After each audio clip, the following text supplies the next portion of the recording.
This episode is sponsored by DNA Dictate Never Accept, the #1 men's clothing and shoe boutique located in St. Louis in the heart of downtown St. Louis. 1311 Washington Avenue to be exact. They specialize in high-end streetwear brands like Carmen Digger Song, Chrome Hearts, Gallery Department, Fur Guys, and Fur God Essentials. They also have shoes as well. Black-owned and been in business over 10 years. Go holler at our people at DNA. Earl Children's Real Estate Investments will teach you how to build wealth through real estate. Learn step by step how to become a real estate investment empire through wholesaling and flipping residential and commercial properties. Be a boss, take over the block by becoming a real estate investor. Learn more at www.earlchildrens.com. Hey, Ray, hand me that AR.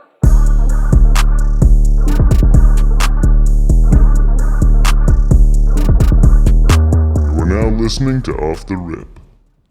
Off the Rip, hardest podcast out right now. It's your boy Earl The Artist. What's good with you? You got staff here, man. I mean, we like the Lou, the myth. I can't even talk because I'm so nervous. We got a legend in the video. You got the iced out and everything else. You want to go ahead and introduce yourself? Brandon Gilmore. Come a little close to the mic. Brandon Gilmore. They call me Coach here. Coach at Hazelwood Central. That's what's up. So who is Brandon Gilmore for the folks that don't know? I'm gonna need you to scoot up a little bit more. All right, I got you. That's good. Just coaching, training. Basically, a lot of all the players that's good in St. Louis, dudes and girls. So I've been around for a long time. So just tapped into the basketball community. So how did you get into the basketball community? What gave you your love for basketball? Just been playing it since I've been little. Like I remember my dad playing in parks when I was little, and I was on the side playing with a Dr. J hoop. So that's just kind of telling my age though. Playing on the side with a Dr. J hoop, then had a Michael Jordan hoop. So I just vividly remember that. Now you from St. Louis. How was it growing up in St. Louis, and how's the basketball culture here? How was it for you coming up in this area? It was good. Like I was around a lot of older guys when I was younger. Like I said, I was around my dad and he was playing. So I got to be around like my former coach, like Pee Wee Leonard. I got to see Anthony Bonner and all those guys when I was little. So the basketball culture has always been strong. St. Louis is really now just getting on the map basketball-wise, but there's always been a lot of talent here. That's what's up. So how did you realize that you want to go down your basketball career and take it serious? Young. I was just fell in love with it. Like all I want to do is play basketball. Like I lived in the city then, so we ain't had no hoop. So I was just out there just playing basketball on the street side. Me and my friends playing bucket on the street side. So that's how I just knew I loved it back then. I feel that. So let's jump to high school. So you went to Cardinal Ritter and Hazelwood Central. How was it? Where did you start off at, and where did you end? I started at Hazelwood Central. We probably one of the best teams at Hazelwood Central. We probably won our state. For real, we was undefeated. We beat the older teams that year on the freshman team. And off our team, I think we had like 5 players go Division I in basketball, and then like 2 in Division I in football, and then another one went Division II in football, but he could have been a Division I basketball or football player. So then you transferred over to Cardinal Ritter? Yep. What made you leave Central? Just it wasn't right. Like I was the best point guard in the school at the time, and they wasn't trying to just show me love. Like I'm not just saying that. I'm not just saying that just because like I real life would. Yeah. So it was a lot of us that left though. It was different. It was different in this kind of Central. Like it's like the '90s. So they would just gotta wait your turn. But I was good then. So. I feel that. So how was it at Cardinal Ritter? How was the team over there? It was good. Like off my team, my junior year, I think we had like 7 guys go Division I. So we was really loaded. We was really, really good. So it was good. It was just it was different. It was like we was like locked in basketball. Like our coach used to make us be there like 4 hours a day for practice type. So we was grinding. It was getting ugly. In the gym was like when it was cold and summer it was hot. So we in there however you get it. What's the biggest difference for you between when you was in school and you think like high school kids now? What's the difference with high school basketball nowadays? I think we were probably more St. Louis wise. I know it was bigger kids back then playing for sure. We had like footers. Like when I was just talking about this other day. Like when I was in high school, we probably had at least 10 7-footers in high school while I was in high school. Right now, everybody's just way more athletic, way more skilled. We was a little bit more gritty, more like tougher, more physical, grimy. But right now it's way more skilled and they way more athletic though, for sure. Okay. So what was a remarkable moment you had playing either at Central or at Cardinal Ritter? Like what's the moment that's always gonna stick with you? My freshman year going undefeated. And then Central went undefeated? Yeah, our freshman team did. But we beat our JV was talking crazy.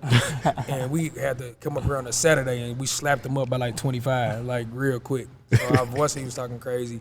we had slapped them up like a little bit later too. But just playing AAU too. I played with Pee Wee Leonard, so we was like one of the best teams in the country.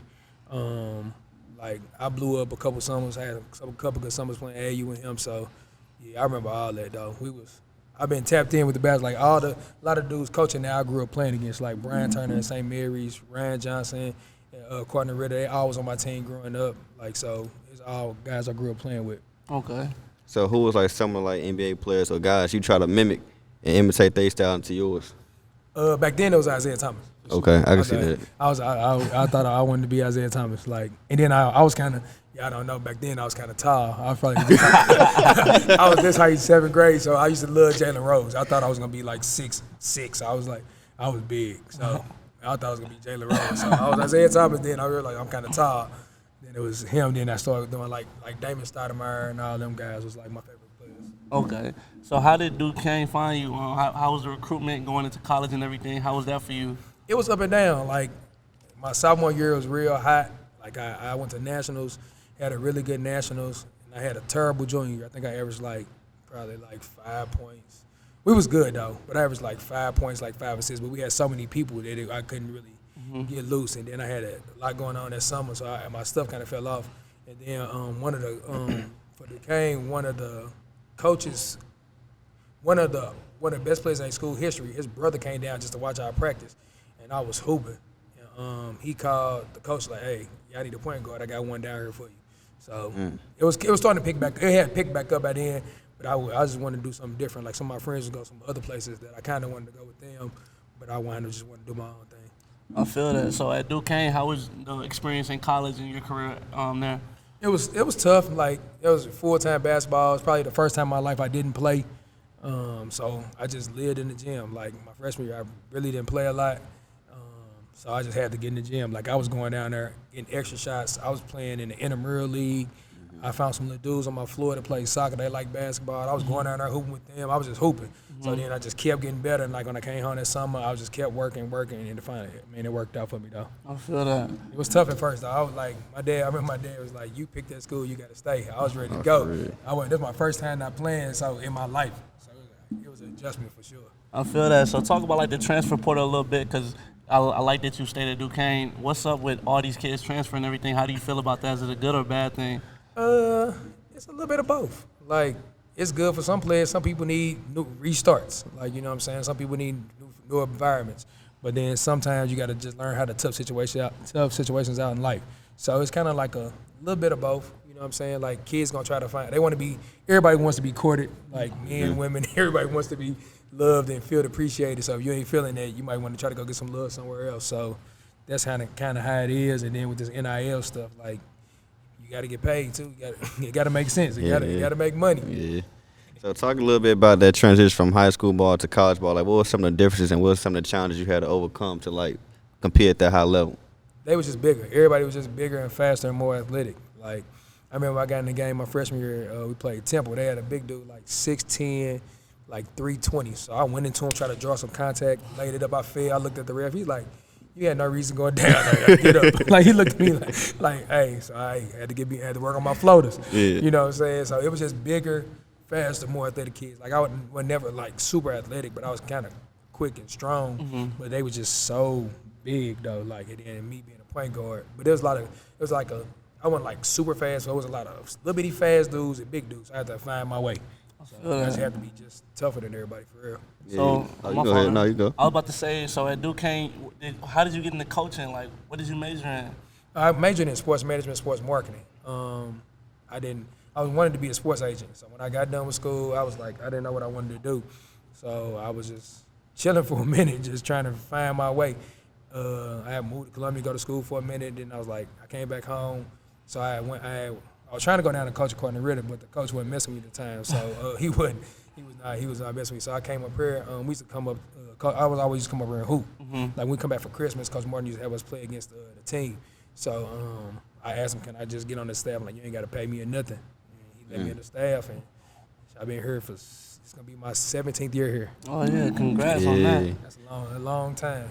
let's take a step back because I know you doing your thing in the coaching area, but I remember we just had an interview with Mikey Lewis. You hopped on the camera and said you was the best point guard at Duquesne, man. How did you stand out? How did BG get stamped at Duquesne? I'm most definitely the best player from Duquesne, from St. Louis for sure. Shout out to Mike though, Mike my dog. Nothing, just being tough and just being super smart. I always been like a coach on the floor, always super vocal. You know what I'm saying? So that's been my thing since been little. I always been super smart, super vocal, and kind of been a leader with that. So it's kind of just that's what I did. Like I guarded, I made everybody better. Like my senior year, I averaged like 9 assists a game in high school. So so I had a dude that scored. He shot all the balls though. That probably helped me out too. Cause he averaged 27 though, but he was a bucket. But yeah, so I always been like a leader and a facilitator. So I just found my niche. Yeah. When I was younger, I used to be a scorer. Yeah. And then they told me back then there wasn't no 5'9" scoring point guard, so I had to just learn. I had to just get up off the ball. So. Yeah. So how important was it to be vocal? Because right now, I ain't gonna say right now, but you usually have a trend like players just tend to be too cool or too quiet. So can you put like an emphasis on like being vocal and actually stepping into that leadership role? How important that is? Especially for point guards, you got to be vocal. Like it ain't no place for no quiet point guard. Yeah. You know what I'm saying? Or don't really like no nice point guard. So. I mean, they just got to get that. I think that's the problem with kids now. They don't talk. Like everything is kind of like texting or say all that stuff. So don't nobody talk. So I'm real critical of my point guards, my players. I be constantly yelling, talk. Like on the court, like coaching, I don't shut up. Like I'm yelling the whole game. So yeah, either my players or the refs or whoever. So I just tell my kids they got to be way more vocal. So that's like the kind of thing. That's kind of one of the hardest things now. Kids don't really want to talk. Yeah. So how do you help them get out of that shell to be more vocal? Like, what are you doing inside practice to drill this into your guards' heads? Just challenging them every day, just constantly repeating. You got to be vocal. You got to talk. I do drills where it's nothing but communication. If you don't talk to my likeness, you just gonna run, or it's gonna be one of them days. And one of them days, you don't want to do that with me, because that one could go way off the script. So. No, I feel that. So where did your he know how it could get. Yeah, it could get ugly at times. No, for real. So where did your passion come? Like, what made you even want to reach out to Coach Martin and coach, like, be a part of that staff? Cause I just like basketball, and I was like, let me just try coaching. Cause I was always kind of like coaching. I was already like instructing. I was like so before I started coaching, I was still like training. I didn't even call it. I was just working people out. So people would just ask you and just hit you up to work out? Yeah, like before this? So we would come home from school. We had nobody to work us out. Like this was before trainers and all that stuff. So I was just putting all my friends through all the drills we was doing at school. So we'd have say we'd work a basketball camp. Before I just have everybody doing drills. So then like Terry Evans, that played the corner rear, and Alex Barnett, they was like my little brothers in Poe. So I used to get them like, I used to come home, but like, hey, yo, come to the gym, work out with us. Come to the gym. So that was like the first dude. So then it was like Baby James that went to Best Shine, JG that was at Umps at the time. We just work out. So we just go, we was just deboing the court up at Forest Park, really.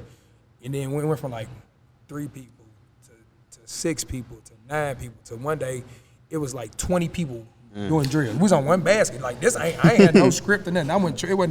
I ain't make no money in it. We just in there just working out before we hoop. How old was you back then? You probably like 23, 24? I was like 25, 20, like I was like 24, 23, 24, 25. So we was just in there in Forest Park gym, and then they used to let it get a corner ready sometime, and then Coach Morton started letting us come up here. And that's how all that happened. It was crazy. That's what's up. The first kid I ever trained was Steve Webb and Steve Holloway. First 2 kids I ever trained. Steve Webb. They was like fifth grade. That's so funny. I was like, y'all gonna pay me to do like I do this anyway. Like, that's tough. So all right, boom. So you went from a trainer going into that coaching position. What were some of the hardships of being a coach? Like, what did you have to overcome to be like the coach you are today? Just waiting my turn and knowing how not to. I'm still dealing with this now. How to get so emotionally involved. Like I'm still super competitive. So like I feel like I'm playing too. So just mixing, trying to stop those emotions. And I done got better with X and O's. I've always been good with telling people what to do, but I have got really better at X and O's with that. That was my struggle at first, like drawing up stuff and showing them how to do it. So I done got much better at that. And then just relationships. I'm real big on relationships. Like once a kid play for me, like we be tied in. So that's one of my strengths for sure. Like getting kids to play hard and play for me.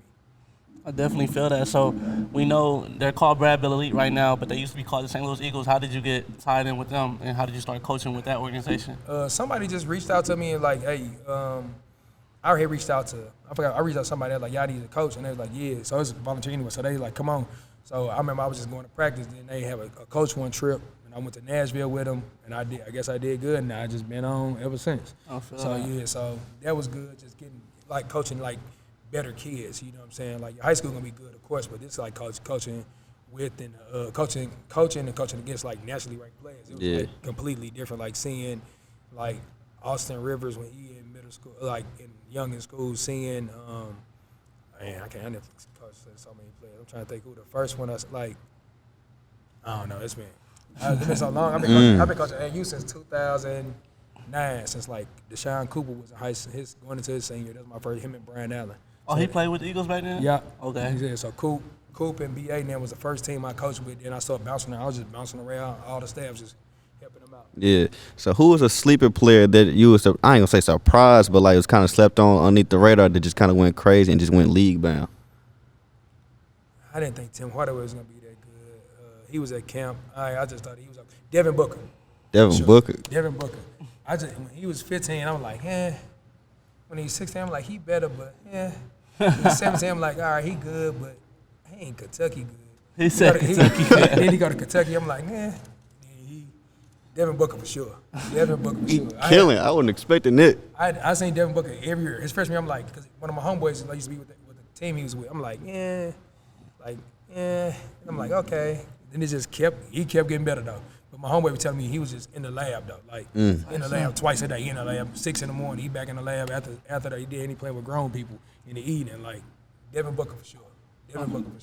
So tell us this, with recruitment for kids, like get them some advice. Is it better to go AAU or high school? Where do you get the coaches to look at you? It depends on where you need to play. AAU, you got to play, like both of them, you got to play for the right team. Mm-hmm. Like you got to play for the right team. Like there's some good players here in St. Louis that play for schools. They don't get a lot of coaching traffic. Mm-hmm. You know what I'm saying? Like when college coaches come to town, they go to a certain, probably like, I don't want to sound the schools out, but they go to like the same 7, 8 schools. You know what I'm saying? So unless you play, so to offset that though, you have to, if you're not at one of them schools, you have to play for a recognized AAU team. You know what I'm saying? Like some kids, it's just different levels for everything. Like it's certain programs for Division I for AAU, certain programs for Division I, Division II, certain for different levels. It just depends on what kind of connects they have. But it just depends. Like certain high schools get more coaching traffic. Yeah. Like it's like the same 8 schools. Like I talk to a coach. When I talk to coaches every day.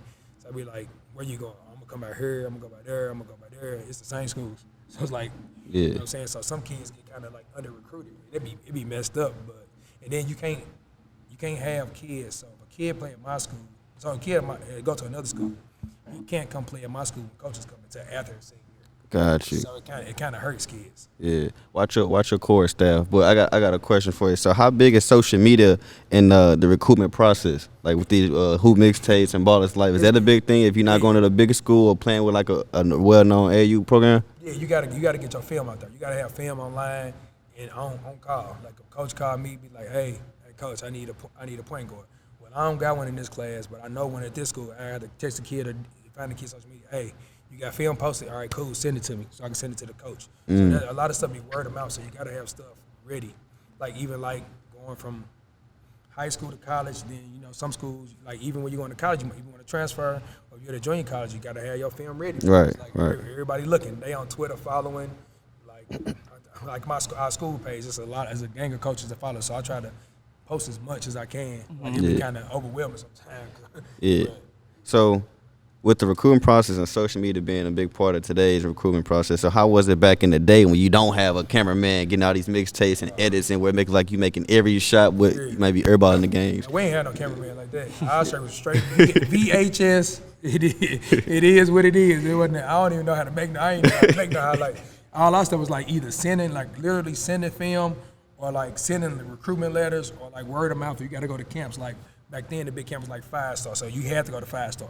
Like anybody who's who, you want to be, you good, you think you're good, you got to go to 5-star to get known. So like my class, it was like, this is probably before your time, like DeMar Johnson was like, Jason Williams was my class. So like, Killer. yeah, Jason Williams was cold. DeMar Johnson was cold. So like, all them guys at 5-star. So if you think you him, you got to go up to 5-star and see them. What's 5-star for the people that don't know? It was like a camp, like it was like a national camp in Pittsburgh. Like the dude, Sonny Garfinkel, I think his name was Howard Garfinkel. He used to run it like back in the '60s with like Kareem Abdul-Jabbar them. But it was like a national camp, and everybody used to go there. It was like a non-shoe sponsor, but like the dude Sonny Vaccaro had something to do with it that ran Adidas. It was crazy. So like you'll go there. It's like on my team, it was people from California, it was people from Texas, it was people from New York, it was people from like we had a dude from Washington, State Washington. I was like, I ain't never met nobody from Washington. Yeah. But it was crazy. So was it invite only, or you had to like? You had to pay. Some people got invite only, but now you have to pay. Yeah. I mean, back then that's like a one in a lifetime opportunity. So you better cut some grass or something, get that money. Hey, we had our whole AU team. We flew from St. Louis. We actually was in Florida for Nationals. Flew from Florida to Pittsburgh for the mug. So we was gone for a week at Nationals. Then went up there for a week, and it's outside though. Outside. Oh, Straight man. playground. Outside, straight playground. Like on the playground, you got coaches and stuff. Like so, it was like we're like the best. So your team of 10. You got your best players play 2 and 4, and the next best players play 1 and 3. So when we first got out there, some people I played 1 and 3 at first, but I wind up hooping. They moved me to the 2 and 4 group, so that's how my stuff started getting moved. So I'm like, all right, because at first they didn't know who I was. Like some people did, but everybody didn't. So and we had 2 point guards, but me and Dude wound up playing together. Yeah. But I like, hey man, he's like, hey, we got to play them together. I'm like, that's what I want. Yeah, I need to play against Dude. They got all that stuff. Yeah. So it was like the big camp, and then back then you had like ABCD, and Nike for Adidas and Nike teams. And our team had already got like we had a wing that played on my high school team. They were 27. He went to that. Then my other homeboy John, he went to the Alpha team, so they didn't let us get more than that in. So we probably would have got a couple more in. Like my homeboy Mike, he probably should have been there. Shine. We had some gangsters in our class though for sure. For sure. So let's jump back into present day. So is high school starting to become a little bit more college with all the transfers going on right now? Yeah, I mean it's kind of been like that for a minute, like a little hit or miss. But now like people want they want it instant. They want everything instant. Like kids like back when I was in high school, kids that you didn't play varsity as a freshman. So like now it's like common, like it's expected. Yeah.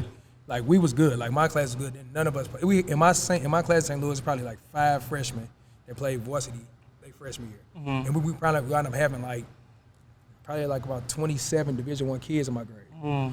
So, but now everybody wants the instant stuff. So if you ain't getting that, or you ain't getting the love, or like the recruiting, kids have changed schools. So I mean, you just got to just change and float with the times, though. Yeah. No, I feel you. Another thing too, do you think? I know the cameras bring out the bright side, but what's the good things and the bad things with so much videos going on with like Baller's Life Turn your and all headset that? around. You keep hitting the mic My before. fault. Yeah. Excuse me, my son getting the No, that's all good. Hey, man, can you get over there, please? You can grab CJ. Yeah, sometimes it gets just too much cameras. I guess. I mean, I understand it. Like, I ain't used to a lot of cameras, so I let it happen because I know the kids need the mixtapes, and like some of my older guys want them. So it just sometimes everything's being recorded. So you just got to get back to the grind, though. You know what I'm saying? I like when it's just grimy. We go in the small gym, it's hot, it's muggy. Like this gym got air conditioning, so it's cool. And here over there, it's hot. Yeah. It look small, a court a little bouncy, so it might be a couple more dunks, all that. So Yeah. like, I mean, it's good. It's good for what it's good for, though. Like, I mean, people want the show that they putting in work. Yeah. Even like summer games and skills. So I mean, I understand both of them. So. Sure. So how important is it a rivalry? Because I know you got somebody that's competing at a high level, you got another dude that's competing at a high level. Like, how important is it to have, like, I guess you can say, like, a rivalry team or a rivalry player? Oh, yeah, it's good. I mean, it's good. That's what it's all about. Yeah. Like, it's all about competing. Like you say, you think you good, I think I'm good. Your team think hey, we got to get to it. Yeah. So who would you say was yours back in the day or now? Rival? Yeah.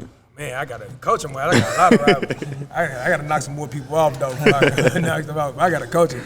Growing up, who was our rival? We used to beat everybody here, though. Only like we was really good when I was a corner. when I was at Central, we beat everybody.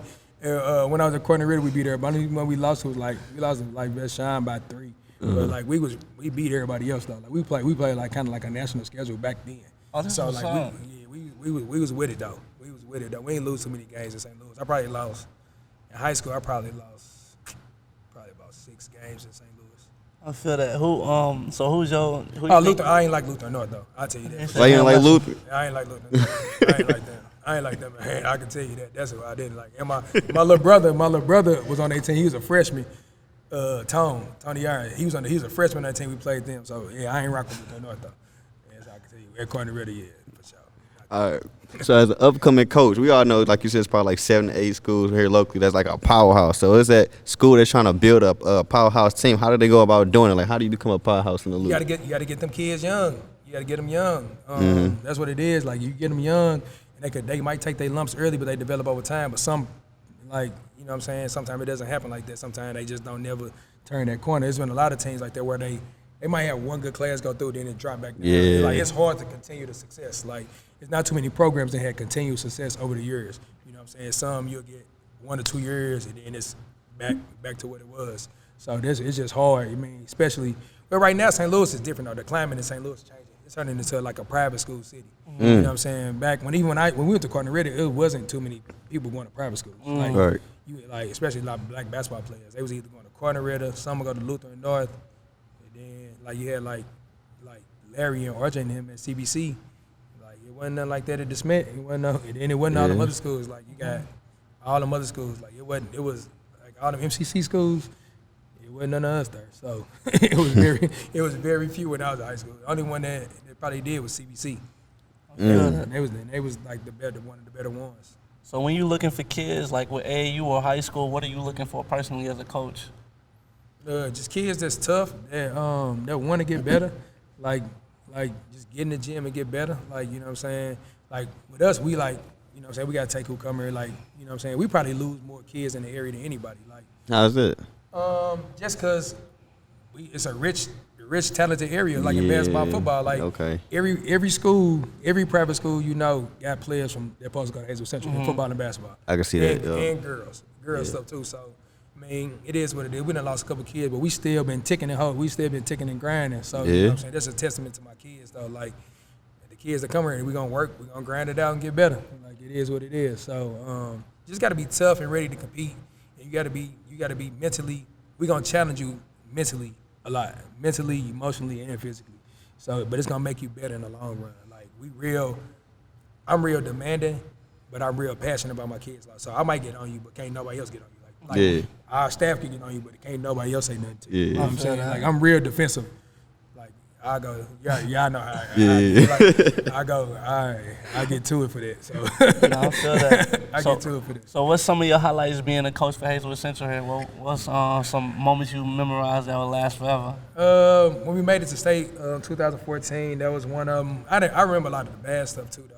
Like so that kind of motivates me every day. I done had some fun moments, like not basketball stuff with my kids. Like we had a team, we went paintball, and we had teams where we just sit in the locker room or sit in the office and just joke. I remember one team, Sean them team, we was waiting on the game. We sat there for like 2 hours in my office, and everybody was just in there freestyle rapping. Like it was crazy though. It was so funny. Who was the best rapper out that group? Me, besides me, probably Sean gonna say it's him. You know, I don't know who he think he is. NBA young boys or somebody like that. That's what Sean think he is. But I don't know. That was Micah, the dude Micah at the gym. Micah was kind of smooth. Micah was kind of smooth. Yeah, so we for like this before a championship game though. We had a late game, so we just sitting in the office eating just for an hour, sitting there just everybody just freestyle, and then they started joning. You know how that goes. So that was crazy. Could Sean and squad mess with that 2014 squad with Vernelli now? Yeah, I think my best teams were. Well, the first year I came here with Sammy, that was good. I left for a year because JUCO. That team was good. That was Connell and Bryce Foster. Oh, you went to go JUCO? You was a college coach? I coached at Cascade College for a year. I did not know that. Yeah, I coached there for a year. That year, that team was good. Bob and them, 2011. Bob, Jordan, and Trey. That team was good. They had Big Jordan was young. B.J. McLaughlin. 14 was good. That was Ray, Marco. X was a sophomore. Steve was a sophomore. Dow was a sophomore. 2018, Sean and Cam. That team was good. The team, we was gonna win state. If if they ain't shut us down for a couple, we was gonna win state. That team was crazy though. You So talking about they CJ, you know what I'm saying? Yeah, like that. The year before we was good. We tricked it off. That's me. That's my fault. But the next year, we was gonna win for sure. COVID killed us. Though. We was gonna win. We was gonna. Hey, listen. It was. Gonna He over there hey, biting his lips like, man, that should have been me. hey, it was gonna get ugly though. I swear, it was like everybody was just getting to where they needed to be, and they just COVID had shut us down. So we ain't start school to like when they ain't let us start practice to January 4th. So that team was good, and this team would have been good, but we had Tevin had to play. Tevin played through a torn labrum, and with him being our leader, it was hard for that. But we was gonna be all right though. Yeah, let's dig more into that COVID year for hooping. That was like a funny year. Like, what was some of the challenges I had to face during it? So, all right, so we couldn't get in the gym at all. So then we supposed to start practice November 2nd. They told us we're going to start November 15th. November 15th came, they said they don't know we're going to have a season. So then we like, So then like around like December 18th, they told us that we was going to start January 4th. We started practice January 4th. But we only could practice 3 to 5 Monday through Friday. That's like a work schedule, ain't it? What? 3 to 5 Monday through Friday, nothing on weekends, nothing extra, nothing later. So if we got a Monday game, we practice Friday, nothing on Saturday and Sunday. We just gotta go. We just gotta thug it out till we get to the game. So it was, and then like I said, it was like a rebuilding year because like all the kids had left because of the COVID stuff. So it was just that was a dark time. I was emotional for sure. I ain't gonna even lie. I was emotional. I was in a bad place. How did you get through that year? Like, tell us about that. My son. If it wasn't for my son, and his mama, I don't know how I would have got through it. My family, I don't know how I would have got through it. Cause I was going home. I was just mad. It was a bad time. I ain't want to go see no games. I was off everybody. Like I was in a bad place. I'm glad I'm out of there now though. Looking back on it, I was like, bro, I was tripping. Like I was just off everybody. It was a bad time though. It was a bad time though. Now I'm glad me being mature enough to see now. I'm glad I got through that though. But yeah, getting a Twitter notification when your players turned up, man. I would have turned my phone off, man. I got one like that. I got one like that. I got one like that. I looked. I'm like, what? I'm like, and it was like back to back. I'm like, what? Yo, what up? Like, I promise the guy. I saw one. I'm like, I kind of figured it out. Hold on. What? Oh no. Hold on. We gotta talk about this. Hey, I was hella mad. They couldn't even give you a heads up. What? I don't think one of them kind of knew though. For real. Like I know we had a relationship. Like he was kind of blindsided by it too. So it was like the other ones that happened. I knew. You know what I'm saying? Like when they delayed the season, I knew that was gonna happen. So I could brace myself for that one. But I didn't want to. I ain't gonna lie. But I just couldn't be selfish for myself. It wasn't about me. It wasn't about me at that moment. Yeah. But yeah, man. Like if it weren't for my son and my family, I don't know. I was at home with him every day. So I think he was like 2 at the time. He's 4 now. So he was just running around trying to get everything. So I was like, all right, that's cool. I'll be all right. Yeah. So present day, how we looking on the roster? Like how we feeling about this season coming up? We're gonna be all right. My kids been grinding. They've been in the weight room all month. They've been in the gym hooping, working out. They've been on the track. They gonna be all right. I think we got a chance, man. I think St. Louis has lost a lot of talent. Like it's probably like 2 teams, like one in Illinois and one over here that's like stacked. I think everybody else, you could get anybody any night. You know what I'm saying? So I like my chance. I like my chance with where we at right now. Like I got a good group. They some good kids. They want to get better. They kind of like seen what we went through last year. So I had some good seniors. Last year I had a good group of seniors. My dogs. They led by example a lot. Like Tevin, Dylan, Trey, Terry, and all them. They had been through it though. So you know what I'm saying. They've been through all that with COVID. So and it all paid off for them. All of them going to school to play. Like 5 out of 6. Well, the other one probably gonna decide if he was just gonna go to school, but he probably gonna go to school to play too. So 6 out of 6 gonna go to school to play. Bet that. So yeah, they're my dogs. So they set a good foundation for them young kids. So it's gonna be. I think we're gonna be pretty good though. We got a chance to be. Yeah, for sure. So how did BG Academy come about? BG Elite. So just training. I think I had like I don't even know what I had in there. I was like Evolution Sports, I think at first. Eddie had like a business, so I was went into that. And then I went with Pure Sweat for a minute. Then I bounced back and just started my own thing. And I ain't had no name. So I'm like, man, what am know my name is. So I had made some shirts just with a BG on it, and it was a BG elite camp. I'm like, I would just name my stuff. Like, I was thinking the names. I was thinking like I was gonna put like I remember I was like Train to Go. I was thinking of all kind of names. I'm like, I would just name him BG Elite. Like, what am I playing with? So it started there. So like I just been having like I've been training for a while, but now it's kind of like more organized where I got like academy. So I got like set groups, set days, set times. So it's been pretty good. I got a lot of the good young kids. It's a lot of talent. Yeah. There's a lot of high school talent and middle school talent. Like it ain't elementary talent. There's some kids that's really, really good. Like it's advanced. Yeah. Now, how do you feel about the training? Because like I feel like in America it's getting overpopulated with trainers. Do you feel like it's a lot of fake, phony trainers out there? Like how do you separate and know who the real from the fake is?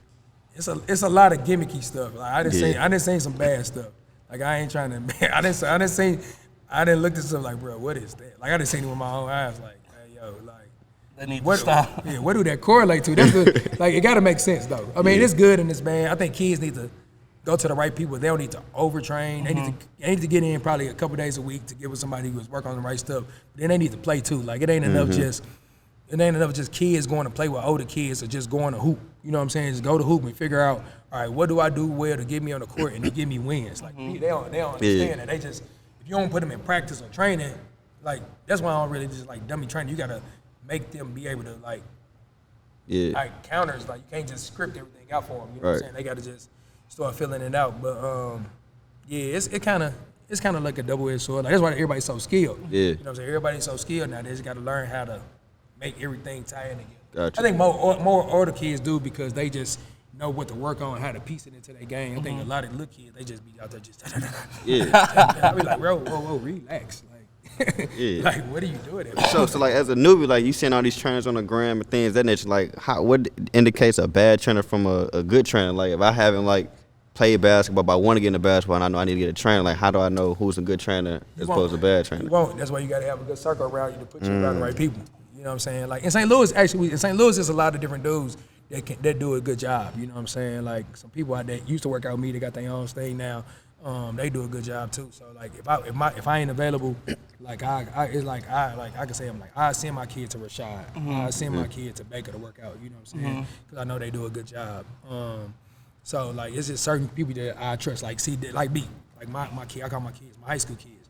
I do not trust them working out with everybody. But it's about 5 dudes that I'd be like, okay, like if you ain't in here with me, get in with them. Yeah. You know what I'm saying? So now, I know you train a lot of killers around the area. How you be feeling if you train? I know you train that killer from SLU.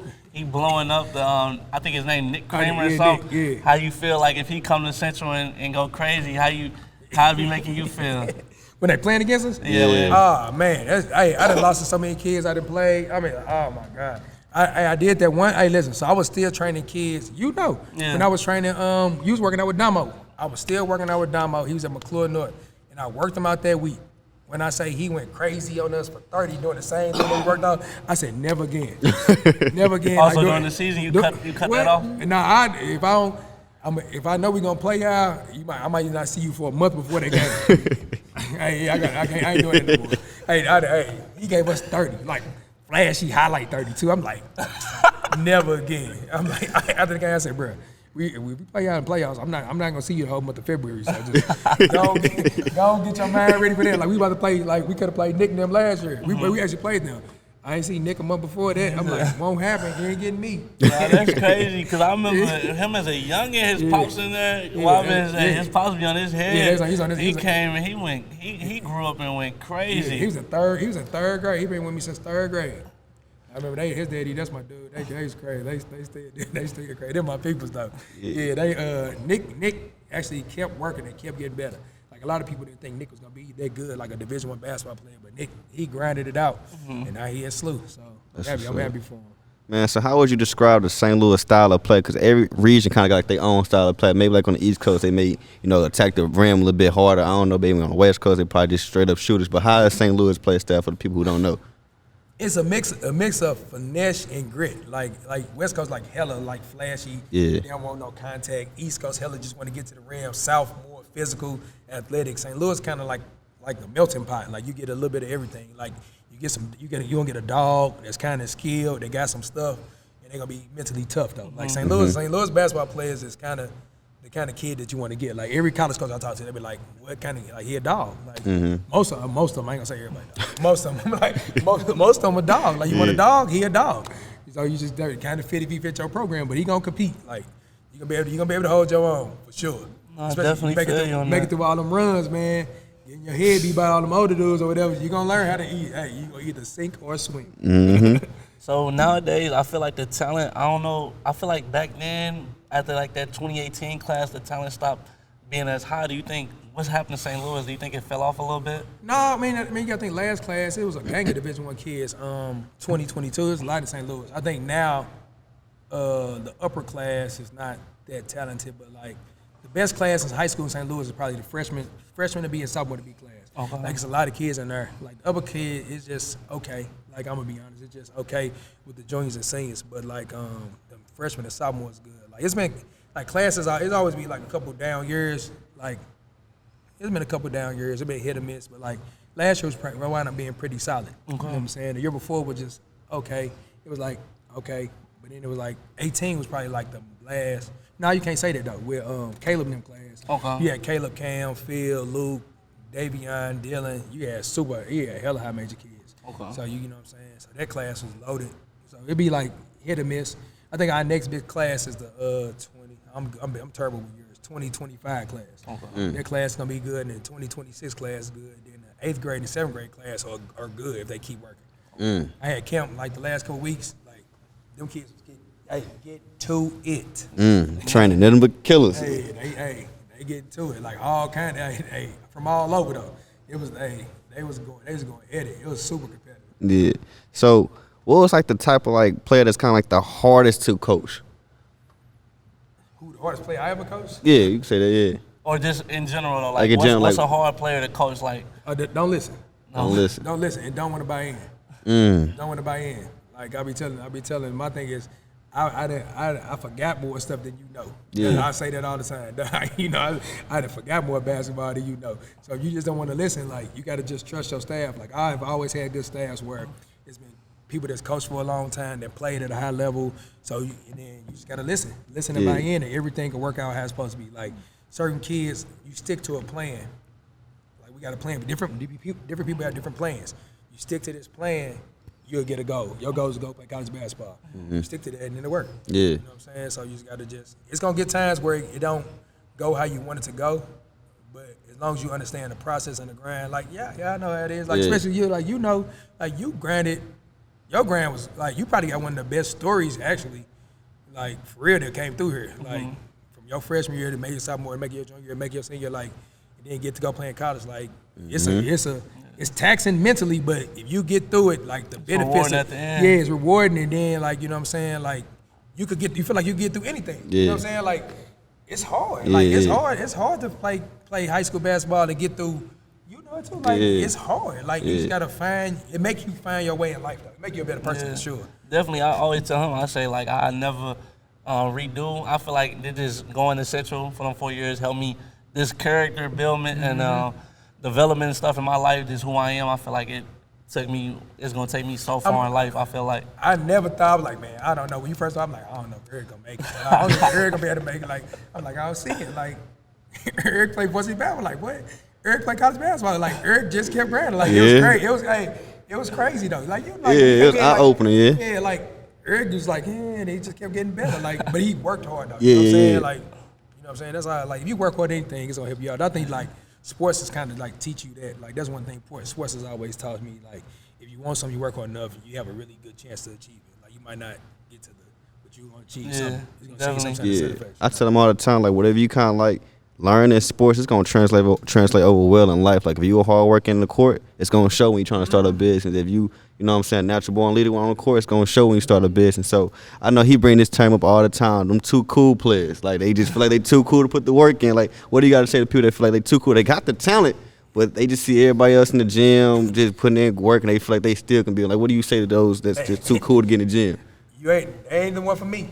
Like listen, I ain't the right one for that. Mike, hey, you want me to help you find somewhere else to go? I would help. I would sign up on the transfer papers for sure. I would call coaches for you. Like, this ain't that. Like, it's no place for that. You know what I'm saying? Like I say, like we said, St. Louis, like, and me. So I stopped playing recently, but I'm very, very competitive. Like, so if you're not ready to compete at the level that I think you should compete at, this ain't no mix. Yeah. It gotta be a happy marriage. So, you know what I'm saying? It's nowhere. Only way you could be that if you're like, I can't even say that because he's not like that. Like Lil J, like Jason, but Jason super talented, but Jason a dog though. Jason light skin with the curly hair, but Jason a dog though. You know what I'm saying? Yeah. So you got to be a dog. Like, it ain't no place for no cool person. Yeah, hey, you heard, ain't no place for the cool person. Even when you starting a business, you can't be too cool. You gotta put the work in. It's a grind. It's a grind, man. Y'all know, where y'all started. Man, where we started, Stab? We started with At downtown. the bottom. We said it's only one way, and that's going up. Yeah, That's what I'm saying though. Like, you gotta just learn what works for you and just be good in that realm though. For sure, man. I appreciate you coming on our platform and dropping them gems for the up and coming hoopers and things of that nature. Oh, before I let you go, like, what would you give advice to your past self? Like, did you see your future going on like this? Yeah, I think I should have went to college younger. I should have stayed in college. I probably would have had a chance to be either like a high level assistant or a high level head coach by now with the path I could have took. But I like high school though. Like, right now, I think I'm just too old to go to college because I ain't with that day to day. My son 4, he like basketball, football, soccer, so I don't want to have time this on the road. But I probably would have did that earlier. But then, like, she probably should have just gotten into coaching earlier. You know what I'm saying? Like, I probably should have just played more. I probably should have took the chance I had to go play after school. Probably did that first and then just got into coaching for real. I feel that. And what's some advice you would give to like a upcoming coach that want to get into coaching? Yeah. Find you somebody that you can learn from, like, and don't be afraid to ask questions. Like, I had talked to one of the guys. He just started his own training business. I'm like, hey yo, you got any questions? Let me know. Like, you got any questions about coaching? Let me know. Like, you just gotta surround yourself with good people. Just like with anything, you gotta surround yourself with good people that give you good advice and that can help put you in positions. Like one of my coaches. By the time this come out, he just got accepted a GA position at a Division I school. Ooh. So like just trying to have people to put you in position for you to be successful in your whatever field, like coaching and in life. You know what I'm saying? Just trying to get my guys on to be successful. Just like my players, I just want all of them to be successful. Like, I think a lot of my players that graduated college, got degrees. I just had 2 kids of Sean and Cam just got their degree. They about to get their masters paid for. So you know what I'm saying? Like, that's people tough. Would never, like, no offense to him, people would never thought Sean was going to get his master. Like, Sean got his master. He got his degree in 4 years and got his master. You know what I'm saying? That's like, great. So, you know what I'm saying? He a smart kid, but he just got to, he locked in right now though. He locked in right now. So yes, you got to just. Then with players, just stay on your path, find your path, and stick with it. And surround yourself with people doing the same thing. Like, I'm blessed to have kids. Like, y'all grown now, I can't call y'all kids. Young men now. Y'all, I be forgetting y'all old. I've been doing this so long. My stuff great now.